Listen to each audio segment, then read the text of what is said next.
Hey, this is Atlas here and welcome to the Void. Today we're going to be reacting to something very special. We're going to be reacting to Final Fantasy VII music. As you may or may not know, I don't know if you're familiar with my channel or not. If you're not, I'm very passionate about video games. Now the funny thing is that I've been a PC gamer exclusively all my life. I've never had a console, I never had a Nintendo, never had a Sega Genesis, never had a PlayStation and so forth. Not one console ever. I've always played PC.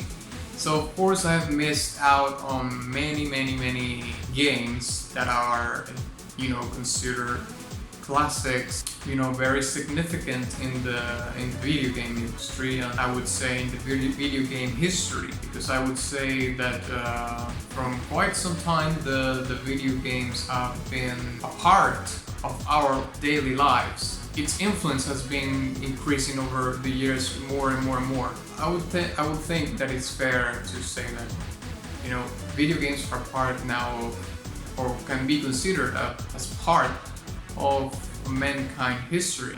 There's actually a video game museum in the United States, I believe, so it's getting the recognition that it deserves. So I'm going to be reacting to 2 tracks from the Final Fantasy VII soundtrack, which is the opening theme / bombing mission, and the other one is going to be One Winged Angel. Onward! Okay, we are going to start with the opening theme, okay? So here we go. And boom.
Sounds like a metal riff, I kid you not.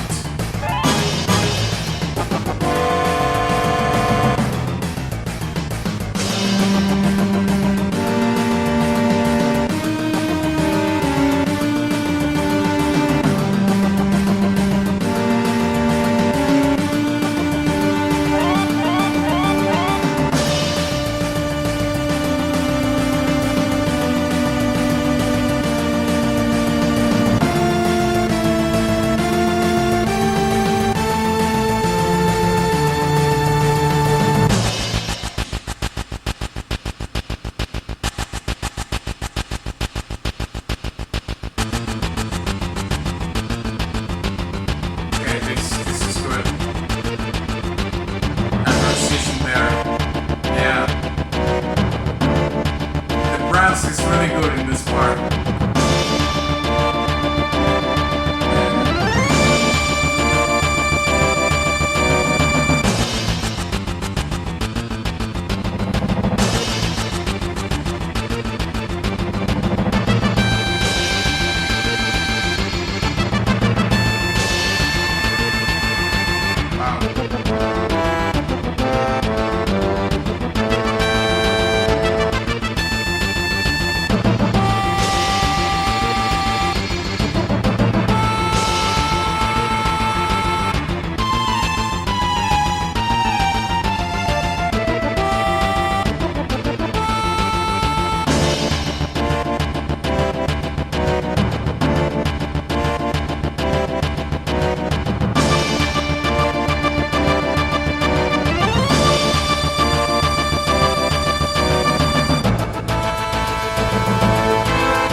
nice, of course. Okay, that song was incredible.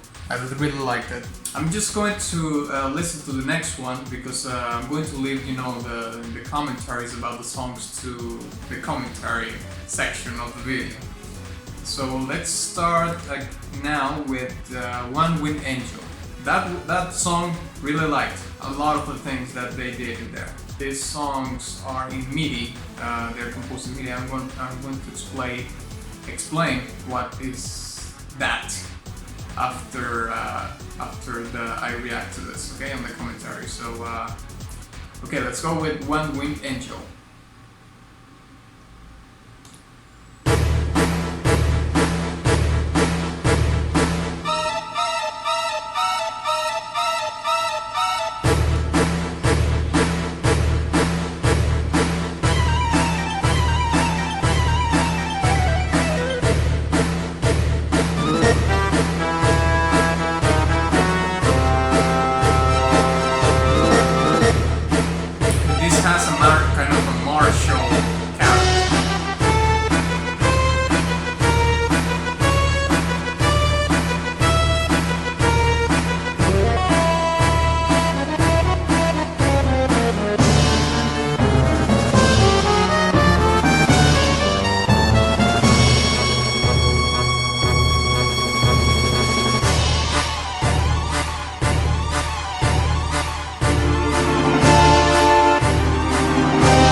and then it fades out. Yeah.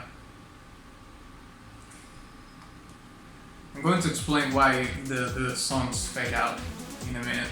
So, okay, the two songs are incredible. Video game becomes a classic or a legendary or an epic game by many reasons, but I would say that one of them is the musical. Some people, of course, are more drawn to some parts, to some of their senses, I would say. Let's say some people are more drawn to visual things, some people are more drawn to listening, and some people are more drawn to smells and so forth, right? But of course, in my case, I would say, you know, visual and hearing is like my most enhanced senses, I would say. Maybe, yes. Yes. Being a musician, of course, I mean, the music has to be an integral part of the story you're telling in your video game. So I've never, like I said before, I've never played Final Fantasy VII. This music is a very good omen of how the game might be so incredible, because I know this game has really high praise and so forth, you know. But since I've never played it, I can't really say, you know. I have to play it to see. I know that they are working on a remake of the Final Fantasy VII. I'm gonna play that for sure. But I would also like to play like the original one, you know, and just play that one first and then the remake. Let's talk a little bit further about the music and analyze a little bit of the songs. Okay, so let's analyze them. Okay, so I'm going to start with the opening theme / bombing mission, right? I loved, I mean this overall, the song. It's how the composer makes all the section, the string section and the brass section and the percussion, everything work. And it seems like a dance to me. I visualize the whole thing like a dance, a very harmonious, very fluent. It flows. Like imagine two people dancing and they are just vibing together and you know, making this incredible dance. That's how that's kind of a bit the visual part of how I interpret this song.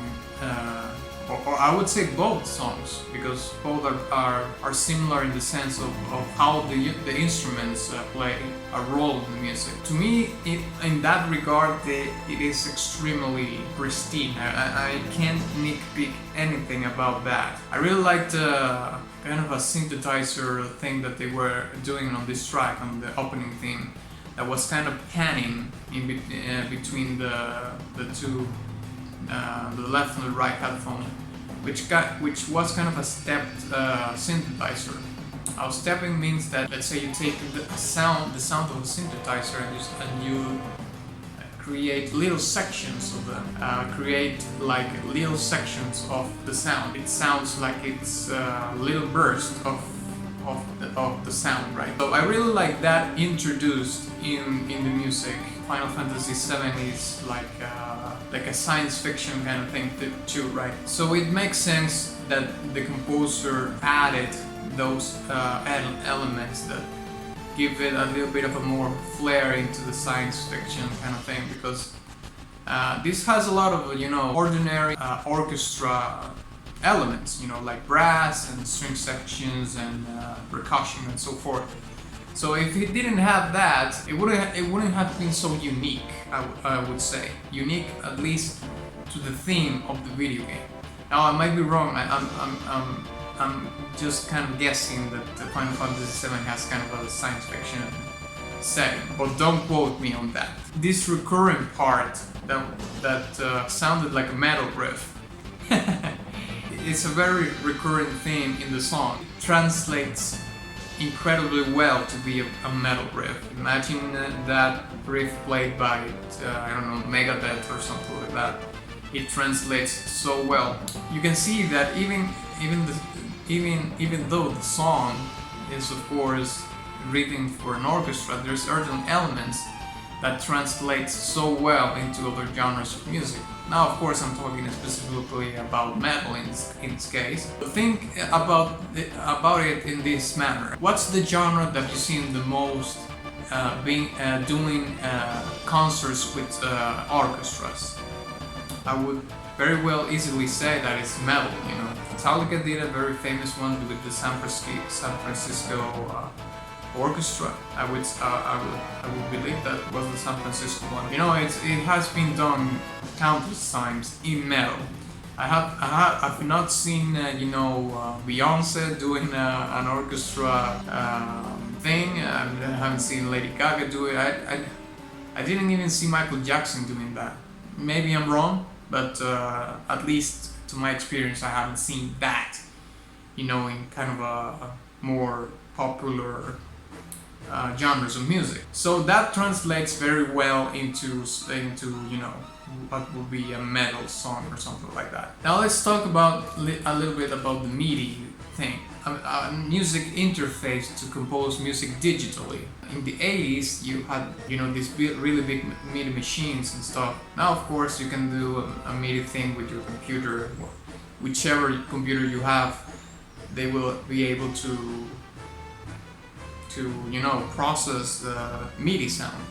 I mean, the technology has been around for quite some time. That's kind of how they compose the music. I would like to talk about now about the other track, the One-Winged Angel track. I think this was incredible. I mean, the underlying martial percussion that it had throughout the song was mind-blowing. It was very well composed, and martial means that it's let's say that it sounds like a march, you know, like a military march, something that you will hear at you know, at military marches and stuff. that's the best way I can put it. So that throughout all the song was incredible. It follows the same thing that I was saying before with the how I visualize the instruments playing a role in the song, which is kind of a seamless, ever-flowing dance that is very beautiful and very well choreographed, let's say. However, since this song is longer, I'm gonna guess here that this song plays in a very significant part of the game, because it has all the elements to suggest that, at least to me that I haven't played the game. But this track even might serve as a prelude to something important, maybe a boss or something. So before, maybe you're heading to a boss fight, and this is playing, and then you enter the fight with the boss, and then it starts the part that is more dramatic and stuff. In that regard, this song is, I mean, I can't nitpick anything. I'm really kind of out of words to describe this song. I loved it, and of course, I'm pretty sure that if I played the game when it was released, I would have a nostalgic, you know, relationship with the song that will make this song even more special to me. But that's not the case, unfortunately. However, I love the song. I loved it. I love that I'm hearing it right now, regardless of the fact that I didn't play the game at the time. Because now that I have a more mature sense of music and so forth, I can appreciate many more aspects of it a little bit more. So yeah, loved the brass section, loved the part where there was kind of a flute with the melody that came in, that added a very good dimension to the song. Of course, both songs were very brooding. They were leaning towards the sinister kind of a sound, you know, kind of mysterious, sinister. It was playing among those fields of mood, I would say, right? So yeah, I'm gonna give the first song, the opening theme, a golden badge, a very well deserved golden badge. But the One-Winged Angel, I would say, it's one of the, well, I have to listen to the whole original soundtrack, but I'm going to make a risk move here and say that this particular song could be one of the most popular songs of all the original soundtrack from Final Fantasy VII, because it's incredibly well crafted. This track is probably grown on me to the point that I would say it's a masterpiece. I'm not gonna say that now, but it could be. It could be a masterpiece for me in the future. So of course I'm gonna give this song a diamond badge for the one-winged angel. Thank you very much for watching this video. Please let me know what you think of these tracks, of these specific tracks, or you know, about the overall soundtrack of the games. Subscribe to my channel if you want to see more content like this. Also consider supporting the channel. I'm gonna be leaving the links in the description below. Thank you very much, and of course, ex nihilo nihil fit.